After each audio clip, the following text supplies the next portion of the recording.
Hello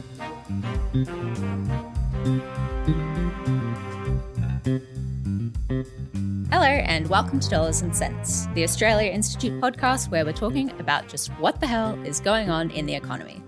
I'm Elinor Johnston-Leigh, the senior content producer here at the Australia Institute, and as always, I'm talking to our chief economist, Greg Jericho. Hello, Greg. Hi, Elinor. How are we doing today? I'm really doing well today. Doing well? Yep. Tired from all our work. We have been flat out this past week. Busy it's been here. Good. Busy, always good to be busy, but this week has been extra busy. Yeah, yep. Well, partially because this week the parliamentary inquiry into taxing gas started, and the pressure on the government to introduce a 25% tax on gas exports has been building. Obviously, we've been fighting for that for a little while alongside, the ACTU, David Pocock, the Greens, bunch of other people. But this week, our boss from the Australia Institute, the co-CEO Richard Dennis, appeared at the Senate Select Committee on Taxation of Gas Resources alongside Conrad Benjamin, aka Punters Politics, which, if anyone's interested, the whole session's on our YouTube channel, and I would recommend giving it a watch. They make quite a dynamic duo, I think. Batman and Robin? Yeah. Maybe? I think so. It's a pretty cracking watch. We've got the gas industry saying, if you listen to Richard, you'll miss out on lots of tax. Don't listen to Richard. You'll get a lot more tax if you don't listen to Richard. We're told, and the budget's about to drop, we're told every day, we can't afford to invest in schools.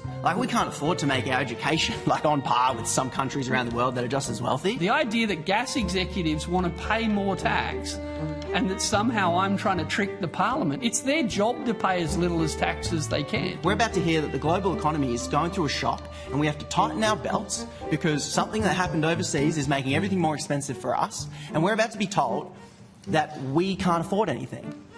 Except when we look at what we are as a nation, lots of resources that we all collectively own, we know it not to be true.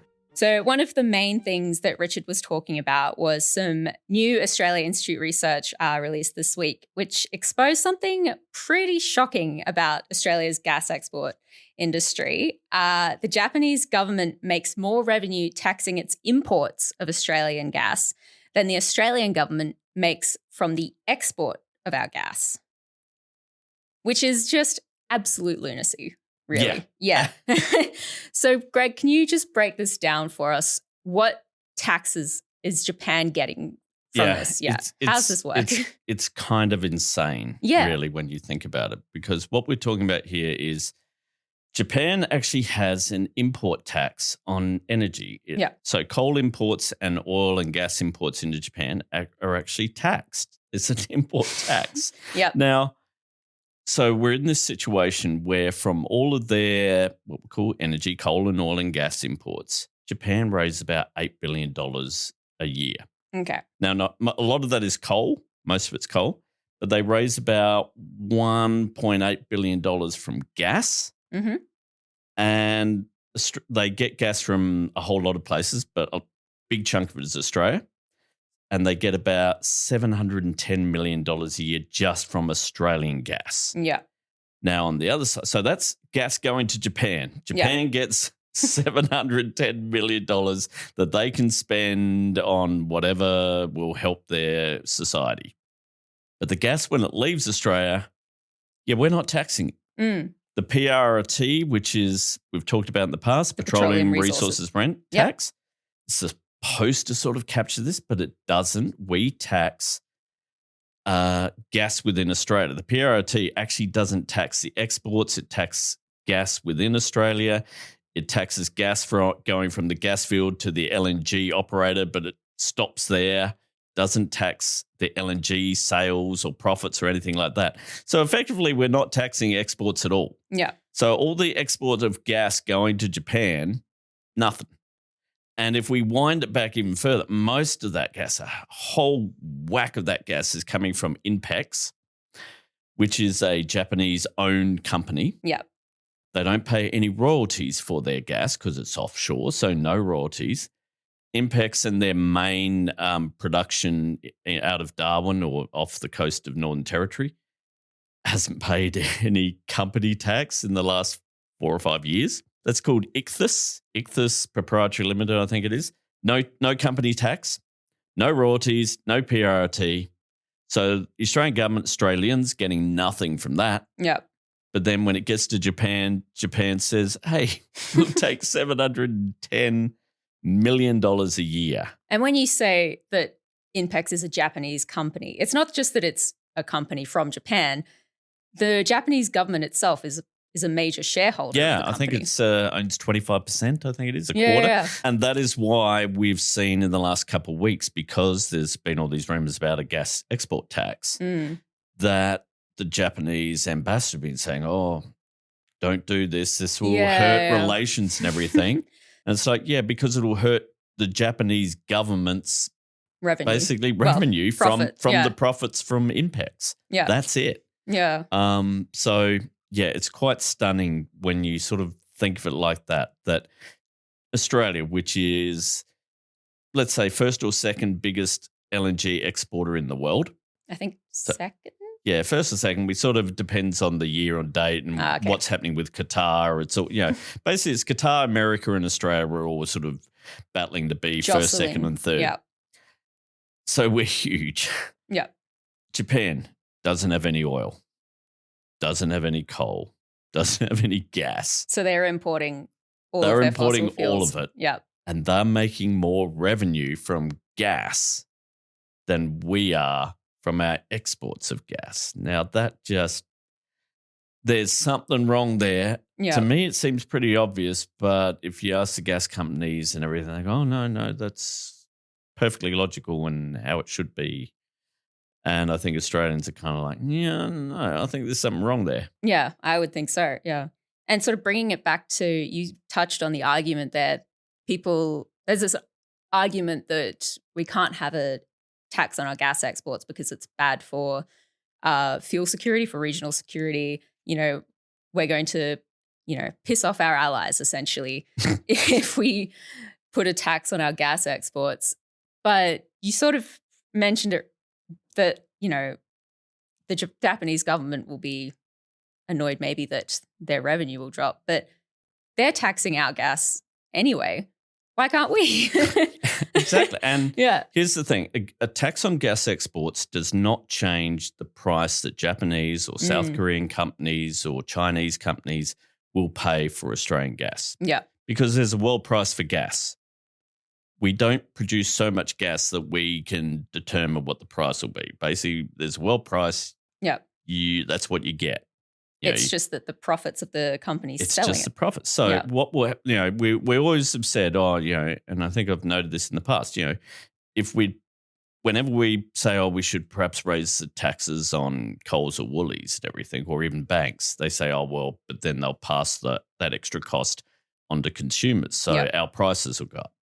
But that doesn't happen with an export tax because they have to pay the price that is set by the traders of the world price, which means all that happens is their profits fall. But also, if your argument is that Japanese will be hurt by this, well, then you should be arguing that Japan government should lower its import tax because that would literally lower the price paid by Japanese firms for imported gas.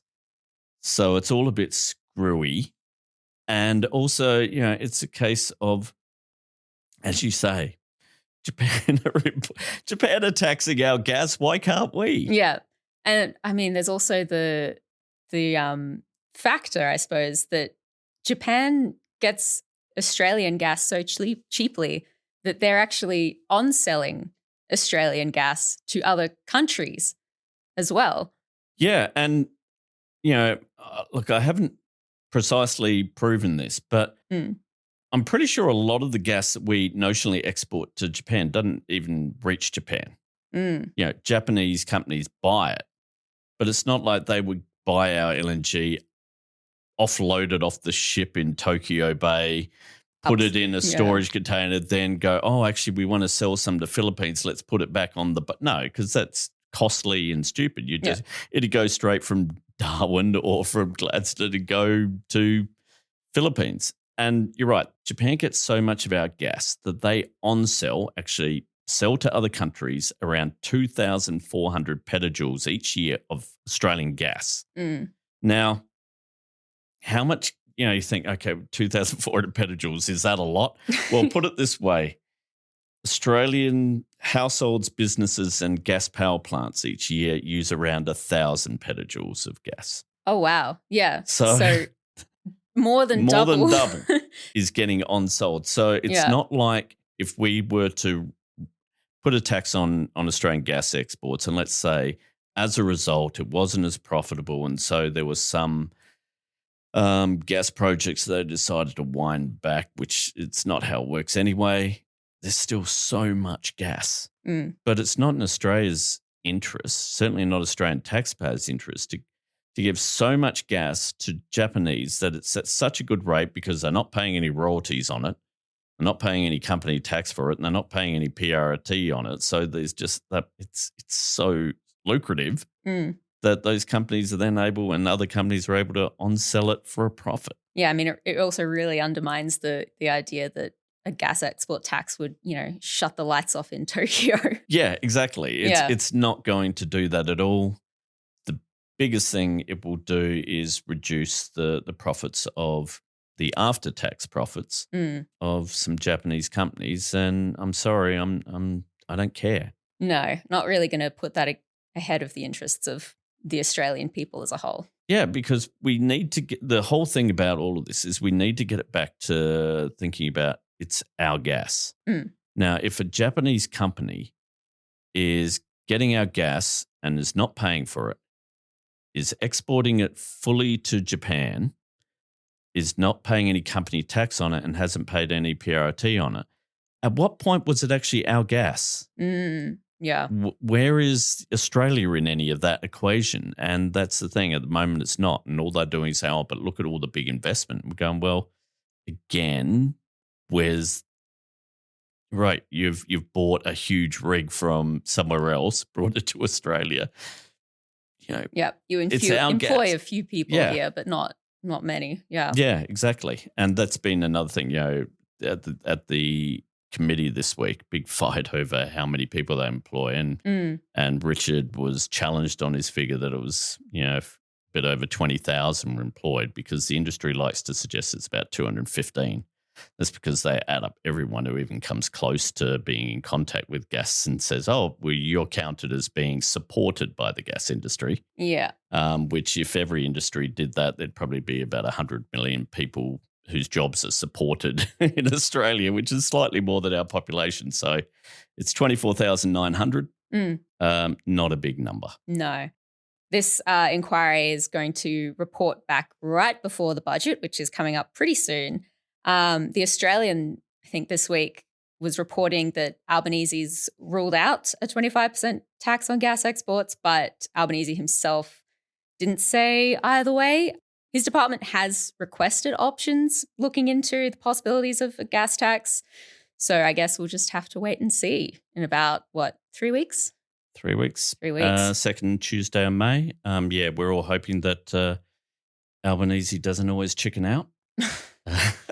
But the fact that he was asked about it today actually played a very straight bat to it. We know it's a live discussion in Cabinet. The rumours are that they might prefer a windfall profits tax, which could be good if it was a good one. The problem is windfall profits tax always end up just being an accountancy picnic, and we end up not actually getting much tax because they're always complicated, which is why 25% flat gas export tax, simple, easy, clear. Let's do it. Let's do it. Or as Ken Henry said, in the national interest, just do it and stop the crap that the Australian public have put up with for decades now. Very good. Well put, Ken Henry. All right, moving on. Some figures released by the OECD recently show international aid spending is in a historic decline. And Australia's contribution is actually among the lowest in the world. We gave just 0.18% of our gross national income to international aid. And that puts us at a measly 25th out of 32 donor countries in the OECD. Greg, what's behind this decline in international aid spending? Is it partly, I'm guessing a lot of it would be due to Trump cutting US aid, was it the start of last year? Yeah, Donald Trump is the overwhelming reason. Yeah. His absolutely slaughtering of the US aid budget. Yeah. Which was under the Doge Department of... Yeah, under Elon Musk's horror show. USAID, run by radical lunatics. What we have here is not an apple with a worm in it, but we have actually just a ball of worms. And USAID is a ball of worms. Mm-hmm. There is no apple. We have massive amounts of fraud that we caught. I think we probably caught way over a lot of billions of dollars already. And also due to some massive ignorance on the part of Republican lawmakers. I saw one report where because of the cuts to USA, which provides funding for not only funding but services such as vital medical support to a lot of the global south or those sort of developing nations, especially in Africa. And the cutting of that has just caused huge ramifications for these areas. And we're talking not just, people are out of jobs. No, people's lives are being lost. And some American congressman I saw reported going, I thought all USA did was provide abortions, and that's why I wasn't mad about it. It's like, it's doing lots of damage to American reputation around the world. It's like, because it's vital. And that's the big driver. But unfortunately, that doesn't explain Australia. Australia can't blame Donald Trump for being 25th. Not for this. Out of the 32 richest countries in the world. Yeah. So why are we so low? Look, I'd like to just blame it on John Howard, like we do with all things. I think he's got a key part to play there as well. But just successive, ongoing vilification of foreign aid, as though foreign aid is wasteful. And so you get a lot of conservative media, a lot of conservative politicians taking the lead of people like John Howard and suggesting that, why are we spending money on the healthcare of people in wherever when that money should be spent on Australians? But I mean, we've got a Labor government currently. Yeah. And another big reason is not only we are one of the lowest providers of foreign aid, we're also one of the lowest tax nations. So when you don't raise a lot of revenue, you don't have much revenue to spend on things like foreign aid or on things like our own medical health service and education and everything. So that's a big part to play. But also it's this, as I say, when you've had 20, 30 years of, we're lifting foreign aid and that is being attacked. And when a conservative government gets in, that's the first thing cut. And so then to raise it again means taking a lot of money from somewhere else and it's the raising it, the increasing it is kind of the tough part. Well, I can think of one way that the Australian government could raise quite a bit of revenue. I can think of that as well. I mean, a good example of all of these pressures, like think about the fight that we're having at the moment with the NDIS. We saw, this week, Mark Butler at the National Press Club give a speech in which it was announced there's going to be big changes to the NDIS. We'll all find out in the budget exactly what they are. But I saw one report suggesting, it's going to save up $15 billion by 2030. I'm thinking saving $15 billion by 2030 or raising $17 billion a year through a gas export tax. If only there was a choice, we could do both. But yeah, when you see things like all that fight over the NDIS payments in this sense that, you're helping out people who are rorting the system or they're not deserving, and then it gets to foreign aid and these are people who are not in our community, we don't see. And so it's always so much easier for a government to go, if we need some budget cuts, we'll wind that back there because they never feel any real political hurt over it. And when you've had years and years and years of that, and the suggestion that this isn't actually doing any good, we end up in the situation where we are a very ungenerous nation. And that's actually not good. No. And I guess it's especially important to remember, it's difficult times for the entire world with fuel security crisis, wars in multiple areas. And it's countries in the developing world that are really the most affected. Yeah, for all this talk about fuel security and Albanese's done all these deals, basically the big deal is we'll pay because we're rich and we can pay for the oil and we can pay for the gas. Or we can't pay for the gas because we send the gas everywhere for free, but we can pay for the oil. We don't have to worry about that. Other nations are really struggling and are going to struggle a lot more because of things like the food price increases. We talked last week, there's also going to be price increases. The IMF is suggesting increases for wheat and barley and sugar and all these things. Yep. That's going to increase the costs for much more for poorer nations in Australia. They're going to do it tough. And it's not like that happens in a vacuum. When there's huge poverty and destabilization, especially in our area, it impacts Australia. We want a safe and secure area because that makes things nice and safe and secure for us, and we can all get rich off of that. But if we're not actually, helping out because of our just natural resources, because we've got a shit ton of gas and coal and iron ore, and that's pretty much just why we're rich. And we're not actually going, well, we really should be helping out, especially think of Pacific Island nations who are about to go underwater because of our resources. Then what kind of a nation are we? And it's not like there is no cost down the road from that. Yeah. And when you bring up the regional security angle as well, I suppose when you compare international aid spending to the blank check that seems to be given to defense spending, which is often justified with a regional security angle, but then spending on foreign aid, which does benefit us in that regard, it's just not. Yeah, people who have got good medical services, good access to education, water, fresh water and good conditions are less likely to destabilize governments and make us feel like, we've got to increase our defense spending because, the world's destabilized. It's like, well, did you do it? It's kind of a little bit like preventative medicine in the sense that, well, if we had actually put money and help these countries. Yeah, soft power. Yeah, it's soft power. And Donald Trump very much is against soft power. And unfortunately, I think Australia's kind of forgotten as well just the value of that. Yeah. And that's why we're sitting so low.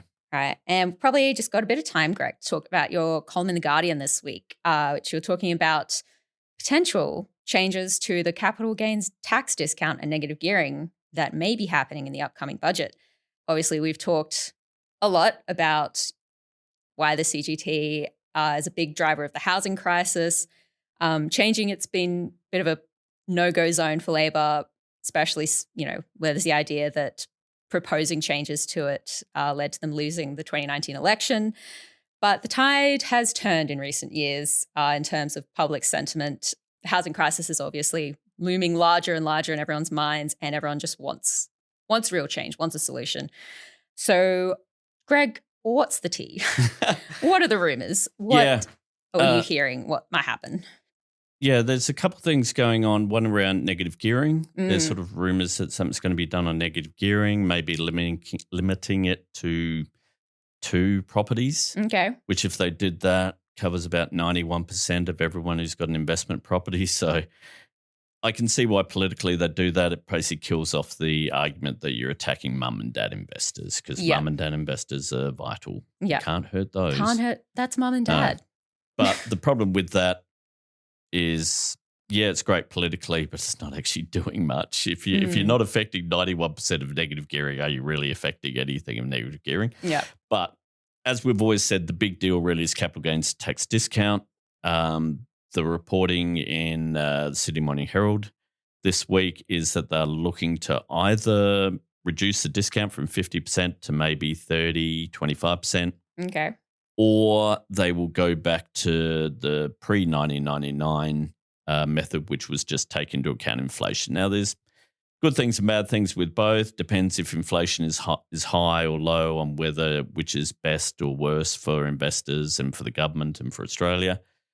The good news, though, that I kind of was focusing on is that it looks like they're going to do something. Yeah. And to be honest, there's not a lot of focus on it. It's like normally if they were going to attack negative gearing or something, like that would be just there would be so much fire and anger and, fear campaign. And now it's at a point where in the last 2 sitting weeks of Parliament, the Liberal Party didn't ask one question on it.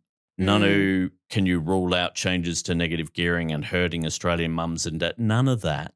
Yeah. Now, obviously, it's going to ramp up in the run up to the budget, but it's weird in that there is so little being reported on it, other than it seems like they're going to do something. And I think the thing I really focused on was it just shows that when things are popular, that are good for the economy, that people realise need to be done, suddenly all those fear campaigns and everything all just seem a bit pathetic. Yeah. Well, I guess you just don't really bother if you don't think anyone's going to listen. Yeah, and it's got to the point where people are like, yeah, the current situation seems wrong. Yeah. And I guess my suggestion to the government is, see, you can do these things. So stop worrying about gas industry and their fear campaigns. You're able to do it with capital gains tax and negative gearing. Do something with gas as well. Yeah. Stop being afraid of these bluff. Do things. People will follow and people want you to do things. So do it. Yeah, they're both very popular policies. All right. Well, I guess we'll just have to wait till the budget and see. Wait till the budget, which is 3 weeks away, depending on when you hear this. As I say, the second Tuesday in May, which comes after the first Tuesday, which will be when the Reserve Bank probably is going to raise interest rates. So May's going to be a fun week, fun month for me and for you, because you'll be I'm sure we'll have a lot to talk about. And we will be talking a whole lot more next week. Sure with will. another episode of Dollars and Cents. But this episode was recorded on the 22nd of April, and some things may have changed. My column, which has all the graphs about the capital gains tax discount and negative gearing, you can find on the Guardian Australia site. But if you want to find out pretty much anything else on any topic you can just about think of, except footy, I haven't started up my AFL column yet. I really should get onto that. Fine. There we go. No AFL column because Elinor has decided no. But if you want anything else, head on over to thepoint.com.au. It has been just flat out this week, especially we've had Amy Romakis' live blog. We've been fact-checking the gas industry. It's been so much fun. There's heaps of other fact checks, explainers, opinion columns, everything you'd want. Head on over there, check it out. Music, as always, from Blue Dot Sessions. Everyone, have a great week, and we'll see you all next week. See ya.